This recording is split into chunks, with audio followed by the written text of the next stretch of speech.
청년 2부 김상은입니다. 빌립보서 1장입니다. 그리스도 예수의 종 바울과 디모데는 그리스도 예수 안에서 빌립보에 사는 모든 성도와 또한 감독들과 집사들에게 편지하노니 하나님 우리 아버지와 주 예수 그리스도로부터 은혜와 평강이 너희에게 있을지어다.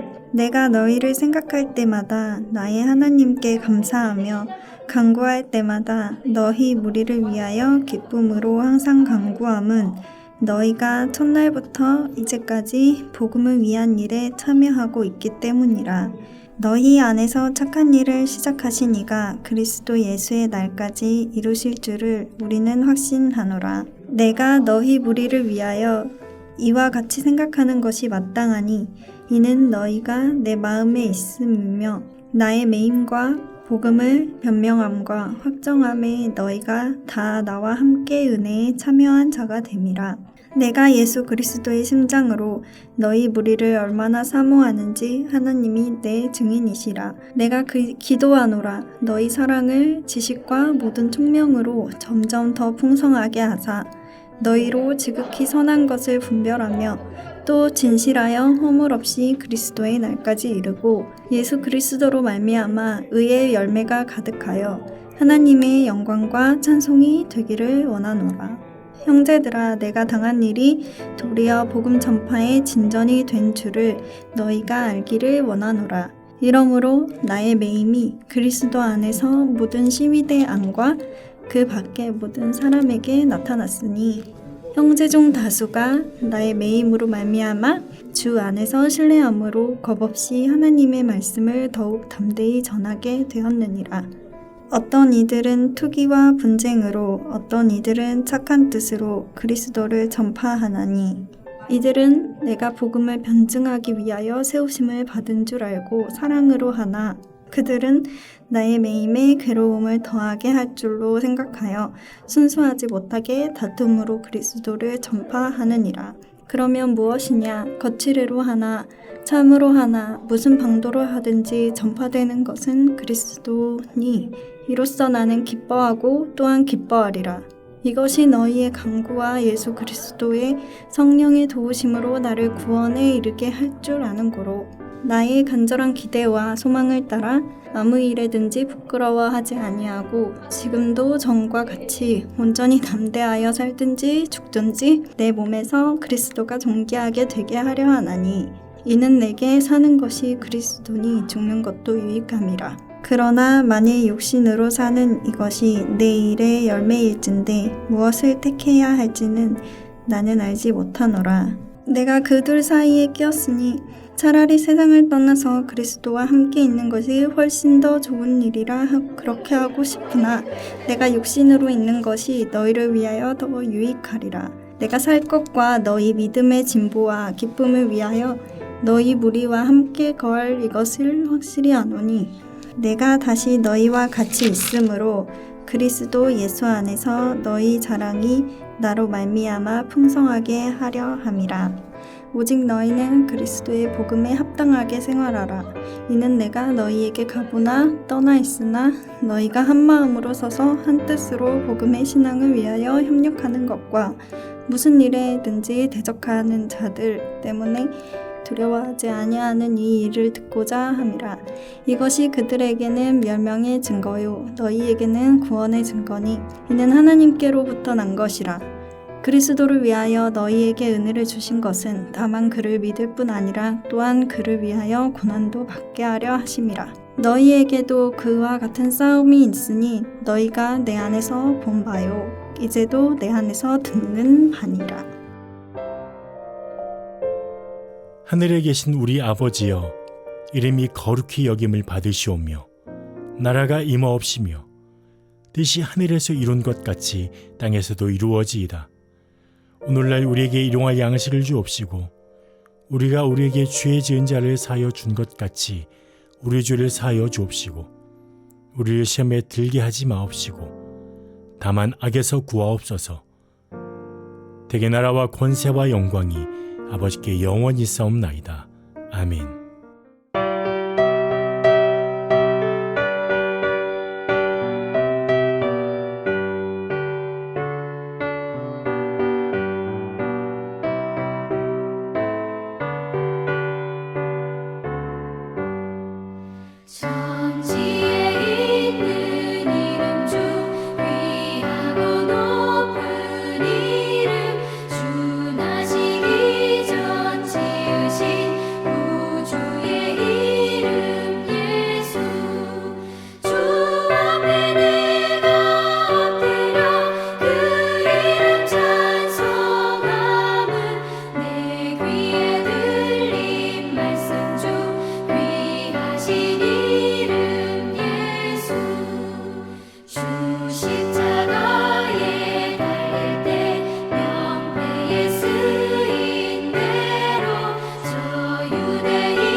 함께 나눌 하나님 말씀은 누가복음 7장 21절과 22절입니다.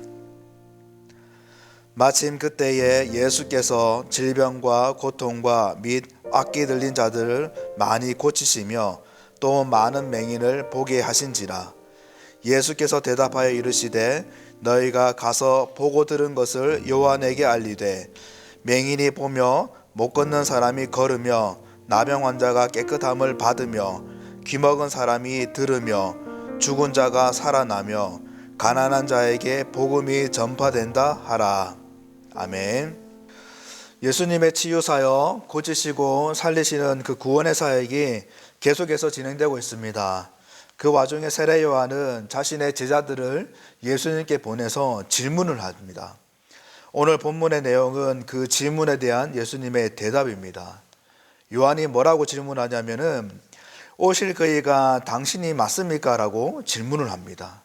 쉽게 말하면 예수님 당신이 과연 약속된 메시아가 맞습니까? 아닙니까? 라고 묻는 것이죠. 우리가 잘 아는 것처럼 세례 요한은 예수님께 직접 세례를 준 사람입니다. 세례를 줄 때 제가 당신에게 세례를 받는 게 마땅한데 어찌 당신이 내게 세례를 받으려 하십니까? 라고 말렸던 사람이에요. 즉 누구보다 예수님이 누구신지를 알아본 사람이 바로 이 요한입니다. 그런데 아이러니하게 그런 지금 요한이 예수님에게 질문을 합니다. 당신이 메시아가 맞습니까? 라고 질문을 합니다. 요한이 왜 이런 질문을 할까요? 사실 요한은 이 약속된 메시아를 기다리고 소망하면서 나름 생각하고 있었던 모습이 있었습니다. 3장 17절에 적혀 있는 것처럼 손에 키를 들고 자기의 타작마당을 정하게 하사 알곡은 모아 곡광에 들이시고 죽정이는 꺼지지 않는 불에 태우실 자, 즉 판결자, 심판자의 모습을 기대하고 생각하고 있었습니다. 근데 문제는 이런 심판자의 모습, 이런 모습이 예수님에게 안 보이는 것이죠. 냉정하게 자르고 질책하고 불의한 자들에 대한 저주를 하시고 그런 이 모습들이 기대한 것 같이 나타나지 않는 것입니다. 예수님은 품으시고 또 불쌍한 자를 어여삐 여기시고 또 긍휼한 이 모습들이 보였던 거죠. 그래서 이렇게 질문을 하는 겁니다. 이 질문에 대한 예수님의 답변은 간단하면서 확고합니다. 뭐 장구하게 설명하지도 않으시고 구차하게 설득하지도 않으세요.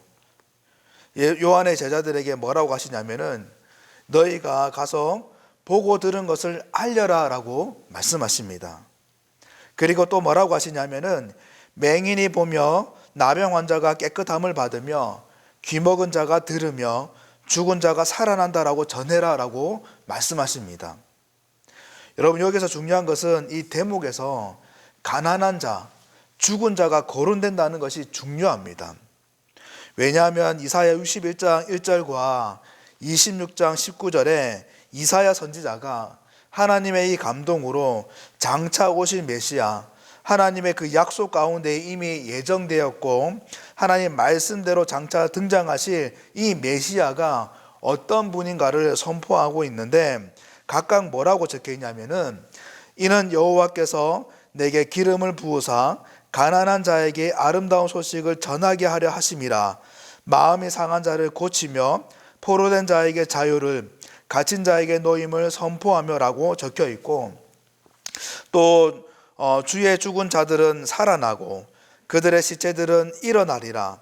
티끌에 누운 자들아 너희는 깨어 노래하라. 주의 이슬은 빛난 이슬이니 땅이 죽은 자들을 내놓으리라 라고 이렇게 적혀 있습니다.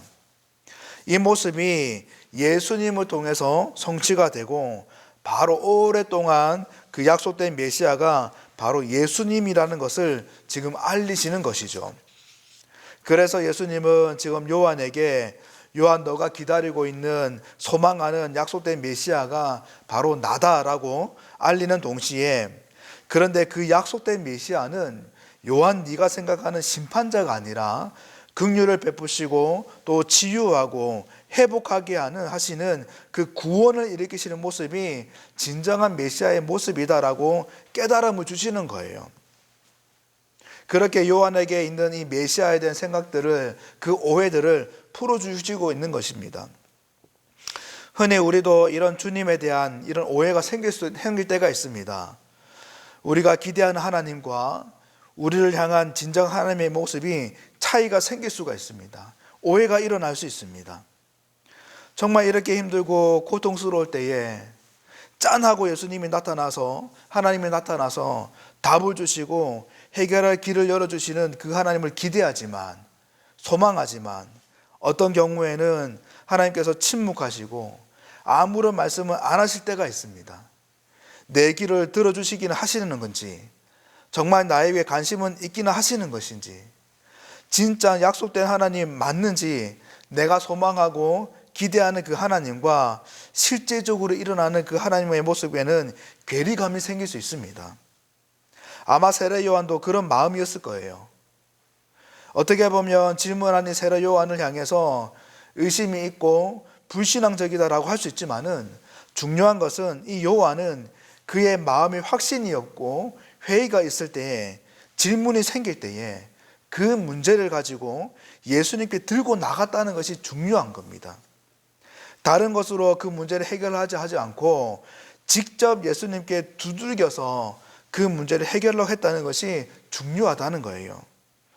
그랬을 때 예수님은 이 세례 요한의 제자들을 통해서 진정한 약속된 메시아가 어떤 분이신지, 그리고 그 약속된 메시아는 다른 사람이 아니라 바로 예수님 자신이라는 것을 확증하게 하신 겁니다. 이런 내용은 우리에게도 중요하다고 생각합니다. 우리 마음에 주님에 대한 질문이 생기고 회의가 일어날 때 견놀지 하지 않고 주님께 직접 나아가 매달리고 그 답을 달라고, 깨닫는 은혜를 달라고 직접 주님께 무릎을 꿇고 물고 늘어지는 그런 거룩한 끈기, 그 매달림, 그런 열정들이 우리에게 필요하다는 겁니다. 간절히 바라기는 오늘 하루 가운데서도 요한과 같은 이 거룩한 끈기, 매달림이 다시금 살아나는 하루가 되길 바랍니다. 그래서 우리 안에 있는 오해가 풀리고 주님에 대한 진실한 깨달음이 우리에게 일어나며 그 삶 가운데에 그 깨달음이 구현되는 그 은혜가 있길 바라고, 그래서 저와 여러분을 통해서, 우리 공동체를 통해서 약속된 메시아, 진정한 구원자이신 예수 그리스도가 확증이 되고 증거가 되고 만방 가운데 선포되는 그 역사가 풍성히 일어나길 주님의 이름으로 간절히 축복드립니다. 기도하겠습니다. 하나님 아버지, 오늘 하루 가운데에 다시금 하나님 앞에 서는 은혜가 있게 도와주시옵소서. 우리의 어두운 눈과 길을 열어주시고 말씀 가운데 찾아오시는 그 하나님을 붙들게 도와주셔서 정말 우리 가운데에 하나님에 대한 오해가 있었고 질문이 있을 때 더욱 하나님께 무릎 꿇고 은혜를 구하게 하시고 그 진실한 깨달음을 통해서 우리를 통한 하나님의 놀라운 선포와 증거들이 풍성히 일어날 수 있도록 도와주시옵소서.